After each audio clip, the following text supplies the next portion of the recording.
din nomidan gapirib, soqolni uzun, ko'rinishi islomiy sifat qilib qo'yib olganda, lekin sabotaj partiyasidan u.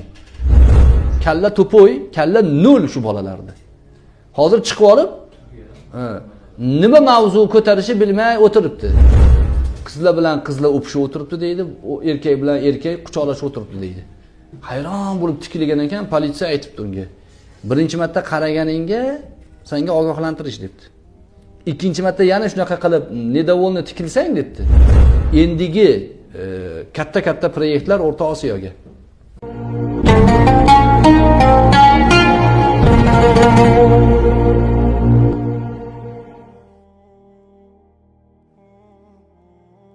Men bitta misol keltirdim, ko'p joyda keltirdim buni.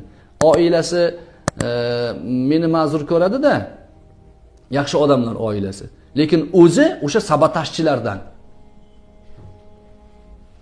Fazliddin Parpiyev. Din nomidan gapirib, soqolni uzun, ko'rinishi islomiy sifat qilib qo'yib olganda, lekin sabotaj partiyasidan u. Shu islohotlar davom etyapti, to'g'rimi? Ko'zimiz ko'rib turibdi. Shuni ko'rmagan odam ko'r bo'ladi. Nonko'r bo'ladi buni ko'rmagan odam. O'ta qattiq tazyiqlardan qutuldik. Ulamolarga imkon berildi. Kelinglar shu ishni qilaylik. Muammolar bormi? Bor. Mana bu masalada muammo, bu masalada muammo. Buni yechimi qanday? Kelinglar ishlab chiqaylik deb ketayotgandik. Shart mihrobga chiqib olib, 5000 ta imom hammasi haqni gapira olmaydi. Men haqni gapiraman. Ro'mol undoq, soqol mundoq qilib boshladi. U gapi to'g'ri, adolat qil, gapi bilan bir xil. Adolat talab qilyapti, lekin tagidagi, ichidagi maqsad muammoni yechimi emas. Uni gapidan keyin muammo yechilish u yoqda tursin, muammo yana muammolashdi. Battar bo'ldi.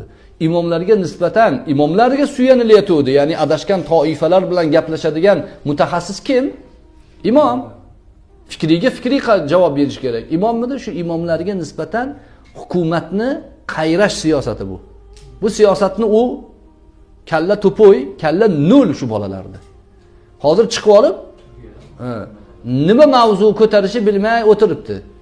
Tahajjudda soatni raqo qo'yib qo'yasiz, jirinlasa o'rnidan turib o'chirib uxlaysiz. Mavzulari shu. Bir chiroyli bir millatga yaxshi bir foydali gap yo'q. Shunaqa mavzular bilan o'ta primitiv ishlar bilan yuribdi bechora. Alloh uni ham isloh qilsin-da. Lekin shu yerda nima edi? Uni masjidida 5000 ta odam bor edi, har juma keladigan. Ularga dinni tushuntirsa bo'lardi, savobli ish edi, qiyin ish edi. Bu qiyinchilikdan qochdi bu. Yaxshisi dedi, Yevropaga borsam, soqolni gapirganim uchun, ro'molni gapirganim uchun menga siyosiy boshpana bersa, oyiga faloncha pullar olib, maza qilib maishat qilib yuraman deb o'yladi u ichida. Ichidagi gapga sihatdan bilasiz demang menga. O'zi aytdi u. Turkiyaga chiqib olib, menga dedi, 3-davlatdan boshpana beringlar, siyosiy qochqin maqomi dedi. Dedi uni. Shuncha gap nima bo'ldi? Yevropadan siyosiy boshpana so'ragani nima bo'ldi? Kecha jurnalist aytayapti, jurnalist. Qalampuruzda jurnalist aytayapti. O'g'lim deyapti, Shvetsiyada o'qirdi deyapti. Ko'chaga chiqqan ekan, diyonatli bola ekanda o'g'li.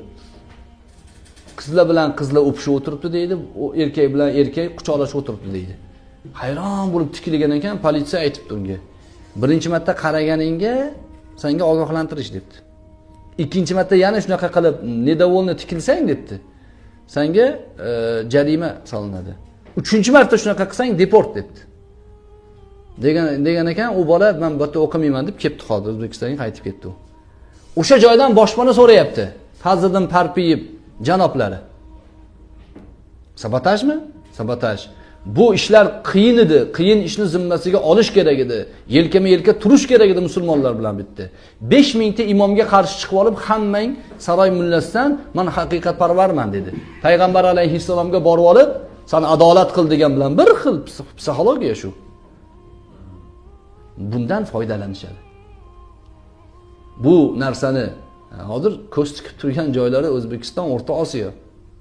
Alloh asrasin, men siyosiy tahlillarda ko'p narsani taxmin qilyapman. Juda ko'pchiligi to'g'ri chiqyapti, afsuslarli darajada.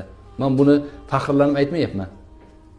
Afsuslanib aytayapman. Bu ham afsuslarli ishlardan. Endigi katta proyektlar O'rta Osiyoga ko'z tikishgan. O'rta Osiyoda eng kuchli va strategik ahamiyatga ega joy O'zbekiston. Biz o'zimiz ichkaridan, ya'ni ichkaridan atom to'g'ri shakllantirilsa, tashqaridagi kuchga qarshi tura bilamiz. Agar ichimiz bo'sh bo'lsa, bizga kirib kelib hamma narsani qilishadi. Hamma narsani qilishadi. Hozir elga bekorga targ'ibot bo'layotgani yo'q.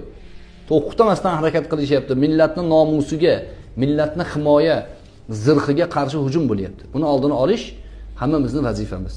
Bu kichik masalalardan boshlanyapti-yu, buni katta masalalargacha mana shu uslubda har narsani, har sohani o'zini egasi bilan hamkorlikda amalga oshirishimiz kerak.